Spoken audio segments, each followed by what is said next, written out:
This isn't working. Time for a change of plan. This Monstera has been with me for 10 years now, but it's time for it to go. There's two main reasons for this. One, he's a straggly mess. You might not look it from a distance, but on closer inspection, you can really see how thin and sparse the stems are. The gaps between the leaves really shouldn't be this big. And this has happened because he doesn't live close enough to that window there. So it's my fault really. And two, I'm actually going to be moving home soon, and this guy is far too big and lanky to survive the journey. I can just imagine him toppling over in the van, breaking all his arms and legs, and I'm making a giant mess in the van in the process. So there's only one thing for it, to cut him right back. But he's not going in the bin. Well, not all of them anyway. By the end of this video, it's going to be a much better state. Maybe. I'll show you exactly what you need to do to get a much healthier plant if yours is looking as leggy as mine. So you'll notice that the latest leaf on this guy has come out all deformed. And when something like this happens to a new leaf, it's normally a sign of water stress. Damage caused by either under or over watering. And I think in this case, underwatering did the damage. And that's because this guy's been living in a massive pot without drainage holes for a good few years now. And I've always been worried about giving him too much water. And recently, I think I left it too long. But I am going to have a good nosy at the root ball to see just how well I've been looking after him. But first, let's get to cutting off some limbs.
Right, let's take all this downstairs to try and make sense of it all.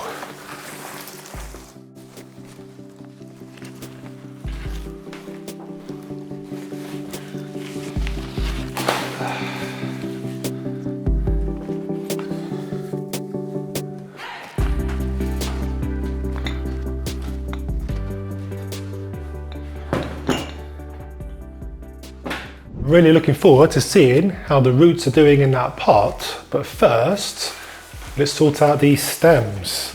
So I had one plant, and basically with all these stems here I could turn it into maybe 20 or 30 plants, because each of these stems, wherever there's a leaf, is basically a new plant, because we can take individual cuttings from this one stem. Now the crown jewels to any Monstera cutting will be the top piece, and that's because a new stem doesn't have to grow for it to develop new leaves, whereas when we're taking middle cuttings, we've chopped off the top of the stem, so there's nowhere for the new stem to start growing again, so it has to produce a new one.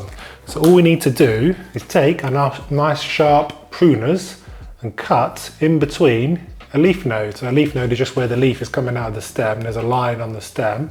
So we're just going to cut in between the leaf node like that, and that is our top cutting. And now we can just go through and cut individual stem pieces like so.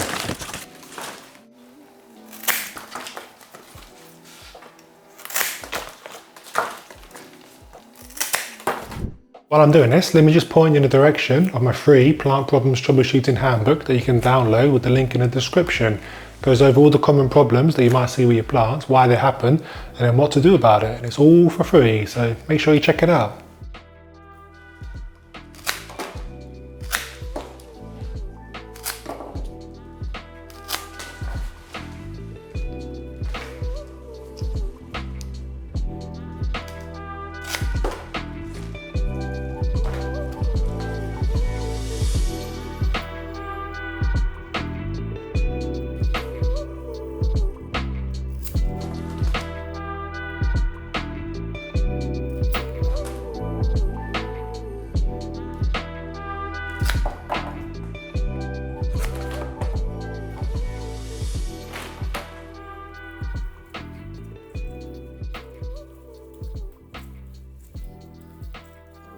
So I've now got myself a good 20 cuttings of Monstera. So I'm not going to be short of Monstera for the rest of my life, it looks like.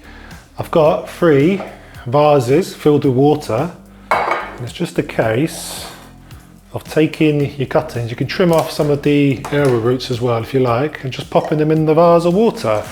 And they will grow roots in probably about 5 or 6 weeks, something like that. So I've got a wonky leaf there, I'm going to trim that back. So I'm going to put all these in these vases of water.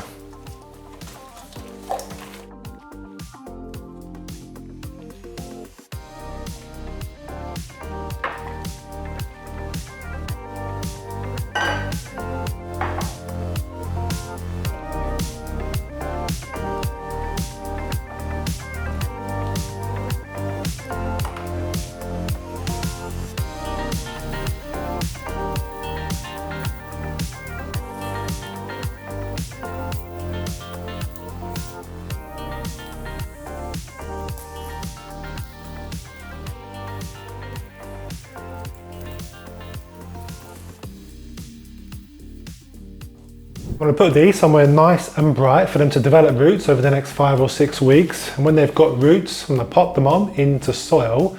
And then I'm going to have 20 Monstera that I'm going to have to try and find somewhere in my home to put. But anyway, let's have a look at the root ball. Right.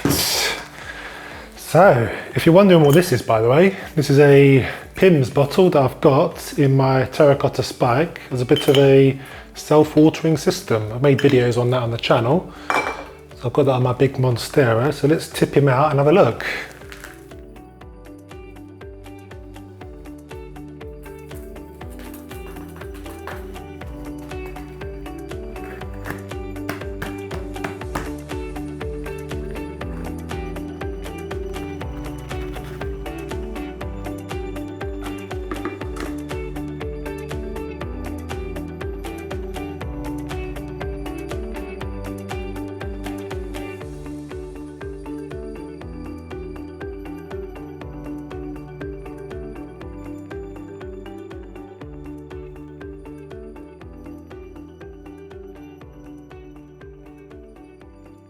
So the roots are actually perfectly fine, surprisingly fine. Good levels of moisture in here, nice and beige, no rot, no black. So all in all, pretty good. Maybe I should have just left him as he was.